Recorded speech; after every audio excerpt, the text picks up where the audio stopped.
안녕하세요. 보건병원 신장내과 신호식입니다. 먼저 하나님께 기도드리고 오늘 수업 시작하겠습니다.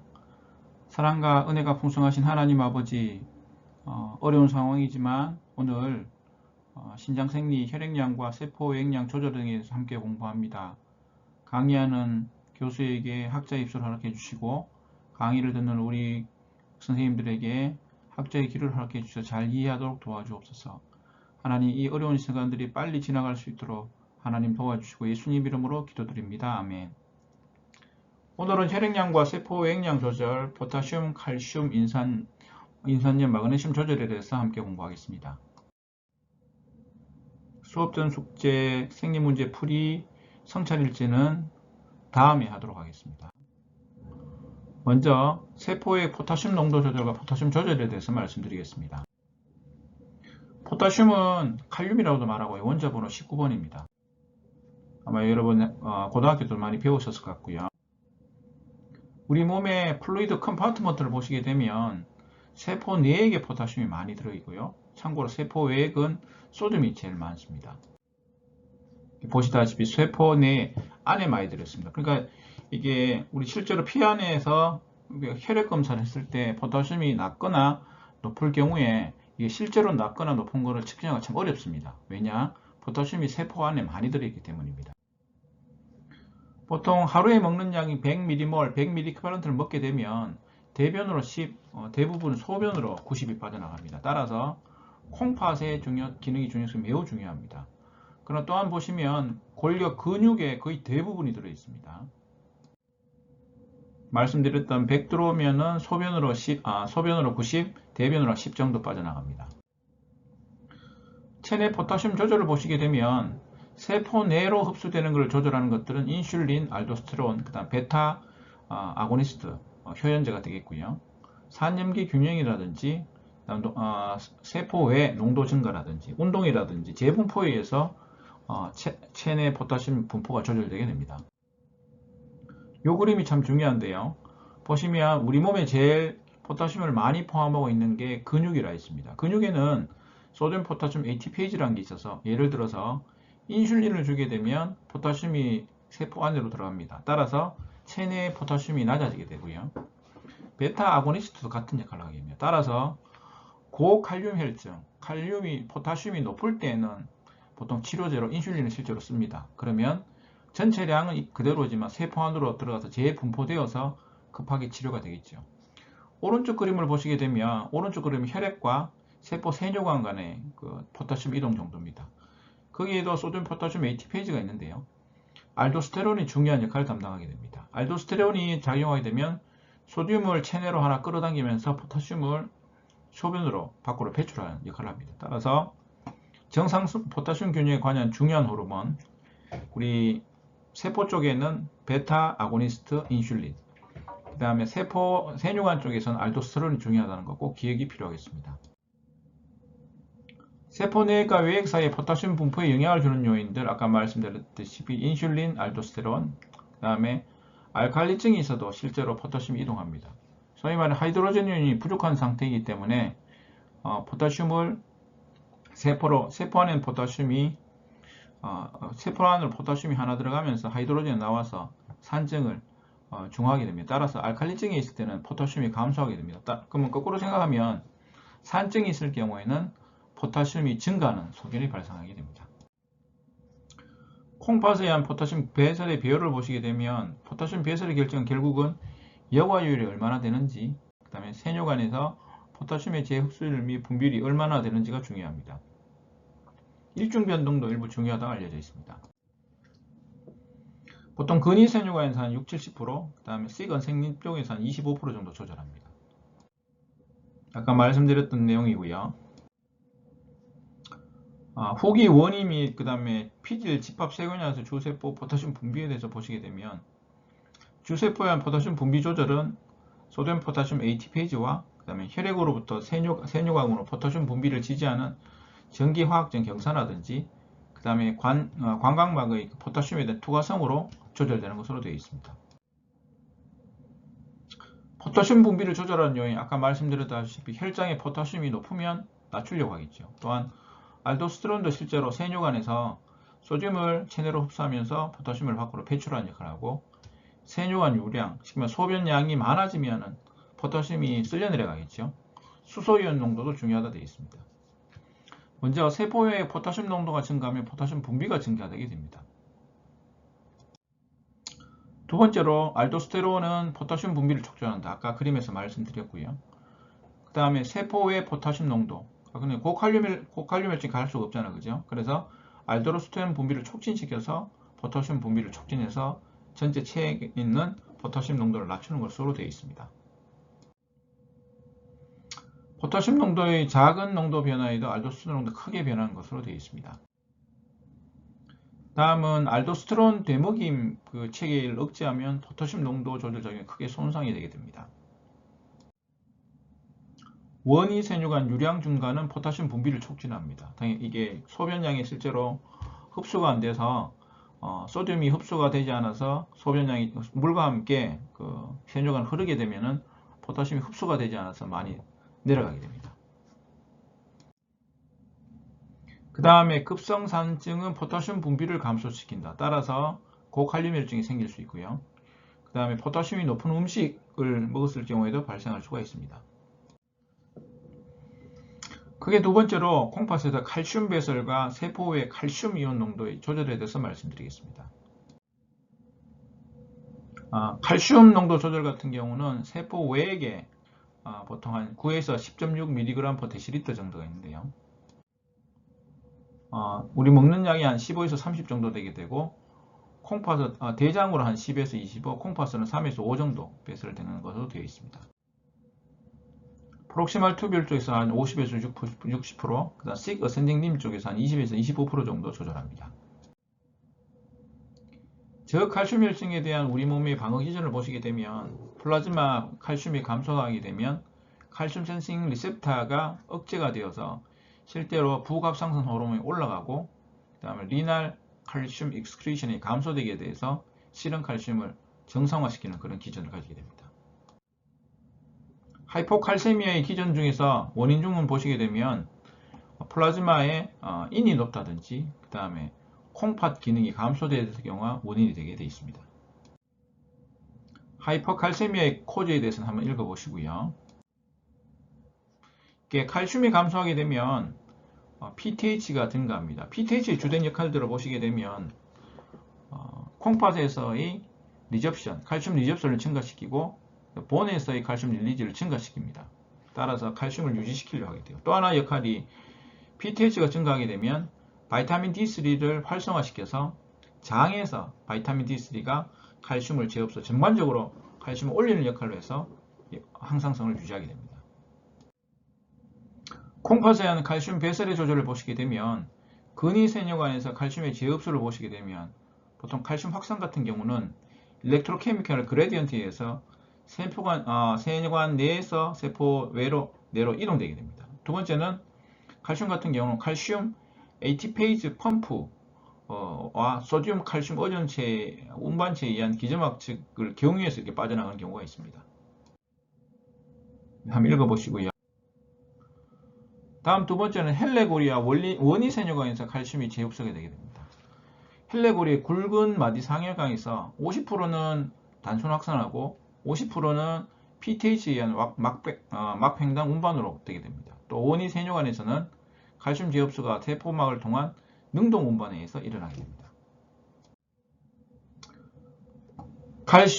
세뇨관 칼슘의 재흡수를 조절하는 인자로는 아까 말씀한 PTH가 증가하게 되면 굵은 마디 상행하고 원위세뇨관에서 칼슘 재흡수가 증가하게 됩니다.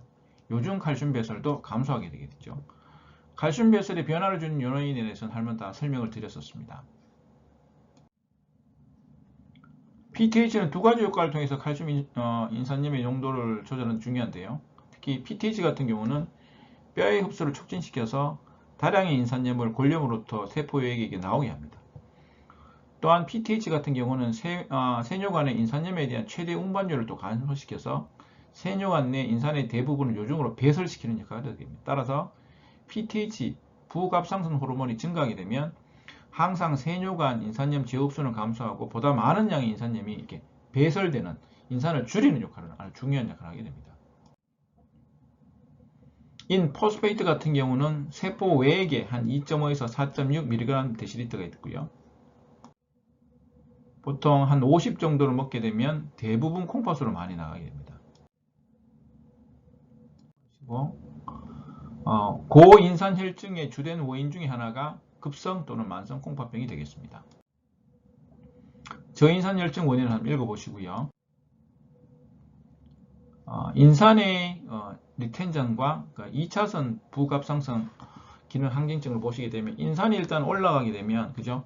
콩팥 기능이 감소되게 되면 콩팥을 배설이 안 되게 됩니다. 그래 되게 되면 첫 번째 스켈레탈 PTH 레지스턴스가 생기게 되게 되고 이로 인해서 저칼슘 혈증. 또 하나가 칼시트리올, 바이타민 D3가 감소하게 돼서 장에서 칼슘 흡수가 감소되게 되겠죠. 이로써 이니 칼슘이 감소하고 또한 칼시스테롤 부갑상선에 대한 칼시트리올 저항성이 증가하게 되고 또한 PTH 셀 그로스가 증가하게 돼서 결국은 PTH 시크리슨이 증가하는 영향을 주게 됩니다. 이렇게 콩팥 질환이 있으면 사고체혈을 감소하고 인이 올라가고 바이타민 D3가 증가해서 최종적으로 바이타민 25가 감소하게 돼서 125 디하이드록시 바이타민 D3가 감소하게 됩니다.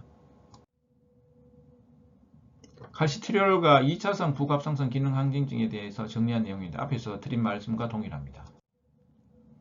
이렇게 2차선 부갑상선 기능 항진증이 있으면 칼슘과 인이 복합체가 되어서 혈관에 침착되게 됩니다.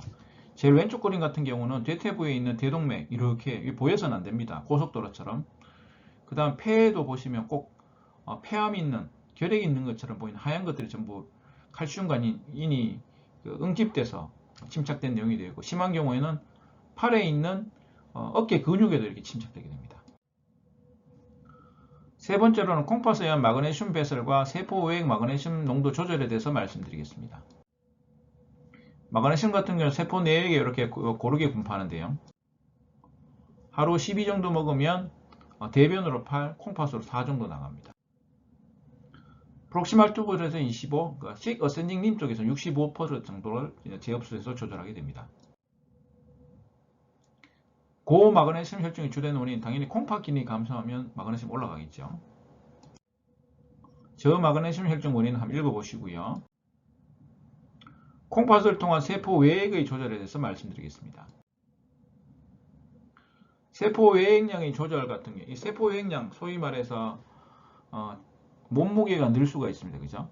이런 세포 외액량 조절 같은 경우는 콩팥이 주로 담당합니다. 특히 항인효 호르몬 갈증 기전이 모두 작동하고 있으면 세포 외액 염분의 양적 변화에 병행해서 세포 외액량도 변화하기 때문에 큰 상관이 없습니다. 다음은 안정 상태에서의 소듐의 배설과 섭취는 정확히 일치한다. 그러니까 소금 먹은 만큼 나간다는 소리입니다. 소듐 배설은 사고체계관 또는 세뇨관 소듐 제흡수율을 변화시켜서 조절한다. 보통 사고체계관 변화 시에 콩팥 내 보상작용을 보시게 되면 사고체 세뇨관 균형에 의해서 여과된 염분 증가분의 대부분을 세뇨관에 재흡수합니다. 또한 치밀반 대먹임에 의해서 원인 세뇨관으로 많은 양의 소금이 운반되면 수입 세동맥을 이렇게 수축시켜서 사고체 여과를 정상으로 회복시킵니다. 다음은 사고체 자치 네프론의 기능이 대먹임 조절하는 부분에서 말씀드리겠습니다.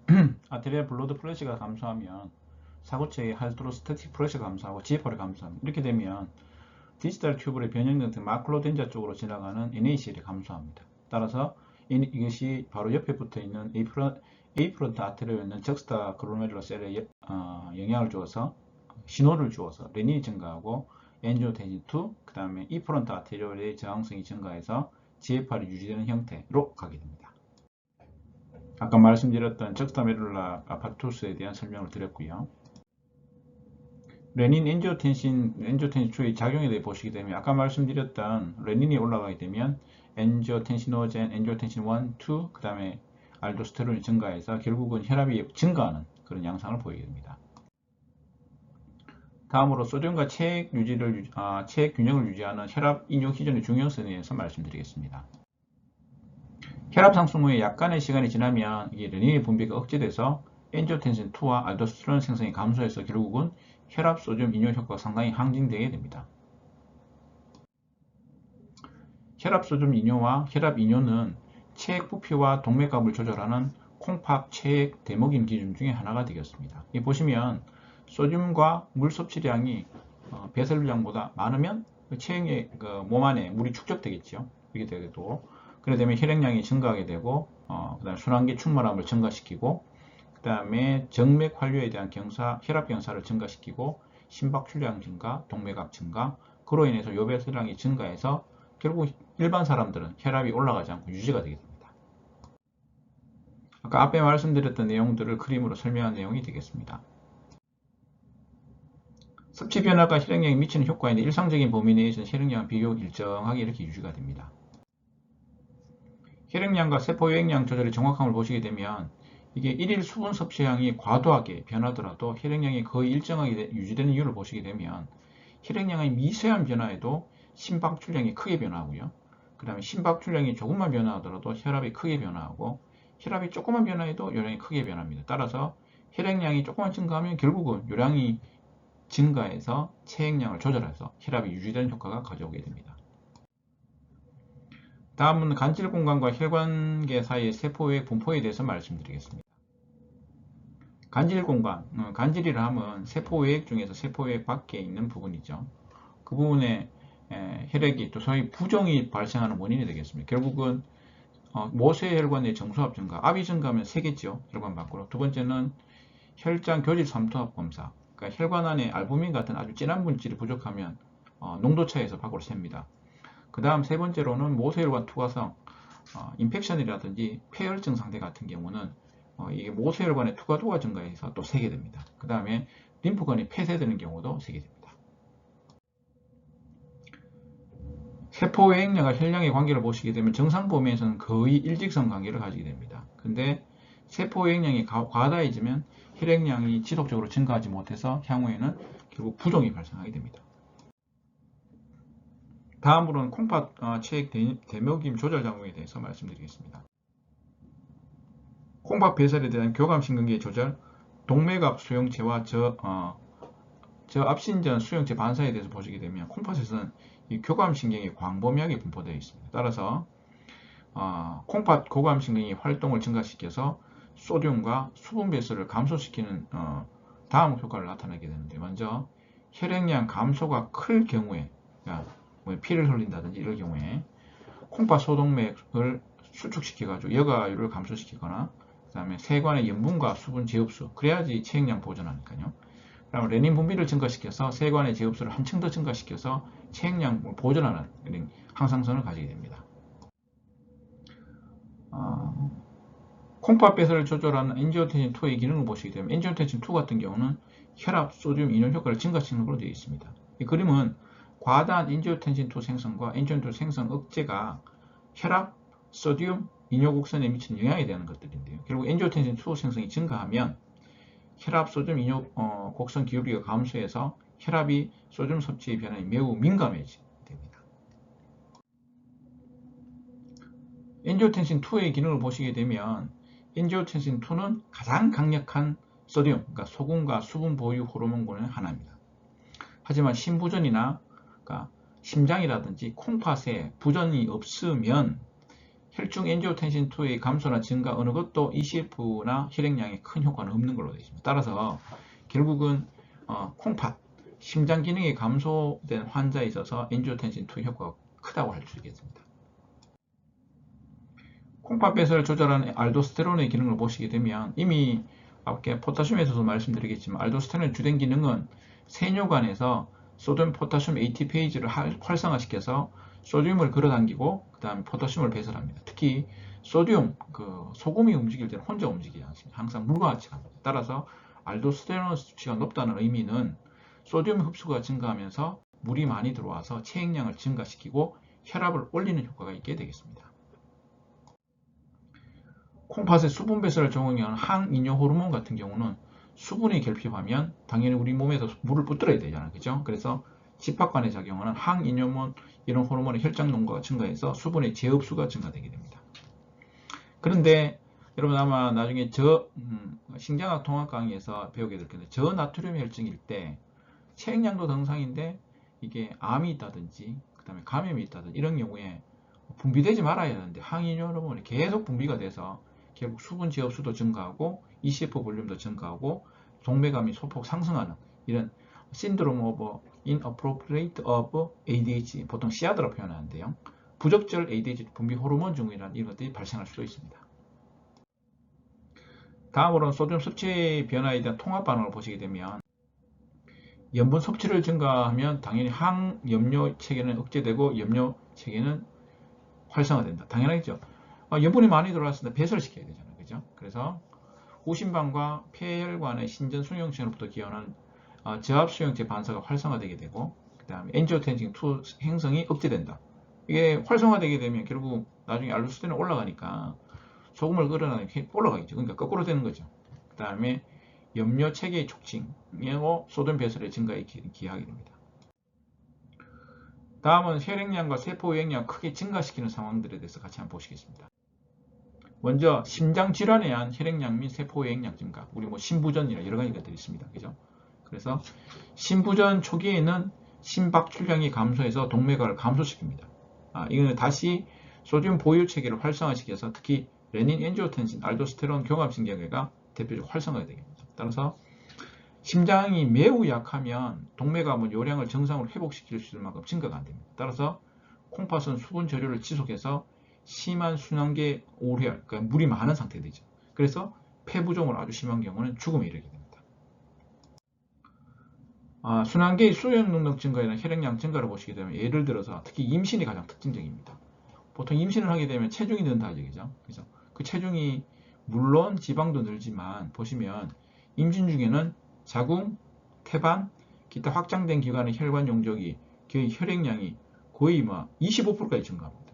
그죠? 그래서 몸 안에 물들이 많이 증가하는 상태죠. 마지막으로 세포 외액량은 크게 증가하지만 혈액량은 정상인 상태에서 보시겠습니다. 먼저 콩팥 증후군, 신증후군이라고 표현하는데요. 요 중에 단백질이 많이 빠집니다. 그래서 콩팥에 소듐 저류가 생기게 되는데요. 콩팥 증후군에서 단백과 수분이 혈장에서 간질액으로 빠져나감으로써 활성화된 여러 가지 기련에서 소듐이 체내에 저류됩니다. 예를 들어서 레닌, 엔지오텐신, 알도스테론이라든지 교감신경계 이런 것들에서 활성화되어서 결국은 몸 안에는 다시 한번 또 소금을 끌어당겨서 더 붓게 됩니다. 두 번째로는 간경변, 간경화증으로 표현하는데요. 간에 의한 혈전 단백 합성이 감소하고 콩팥의 소듐 보유가 증가됩니다. 이게 비슷한 신증후군, 콩팥 증후군과 비슷한 상황이긴 하지만 차이점은 콩팥 증후군은 단백질이 빠져나간 상황이고 간경변증은 아예 단백질이 적게 만드는 상황이죠. 그래서 간세포 파괴로 인해서 합성 능력이 감소한 상태가 되겠습니다. 그래서 오늘 말씀드릴 내용을 증가하면 세포의 포타슘 농도 조절, 포타슘 관련돼서 말씀드렸습니다. 그래서 포타슘을 조절하는 중요한 호르몬이 뭐라고 있다 했죠. 우리 몸에서 중요한 그리고 가장 많이 보유하고 있는 게 근육세포입니다. 그래서 근육세포에 있는 소듐 포타슘 ATPase를 활성화시켜서 세포 내로 넣어주는 게 뭐라 했습니까? 인슐린과 베타 효연제 아고니스트. 그 다음에 콩팥 쪽으로 보시게 되면 우리 계속 말씀드린 내용, 보통 튜브에 있는 세뇨가 있는 소듐 포타슘 ATPase를 활성화시키는 알도스테론 중요하다 했습니다. 그죠? 알도스테론 같은 경우는 소듐과 물을 몸 안으로 끌어당기고 포타슘을 세뇨가로 배설시켜서 저칼륨 혈증이 발생하게 합니다. 칼슘 배설은 PTH 관련돼서 많이 말씀드렸고요. 혈압 인형 기정, 간질과 세뇨가 내에서 세포의 분포, 아까 말씀드렸던 하이드로스텝 프레셔가 증가하거나, 오콘식 프레셔가 감소하거나, 투과도가 증가하거나, 림페틱 관이 막혔을 경우에 부종이 생길 수 있게 되겠고, 기타 콩팥 대맥임 적용 기준이라든지 다른 것들은 다 말씀드렸습니다.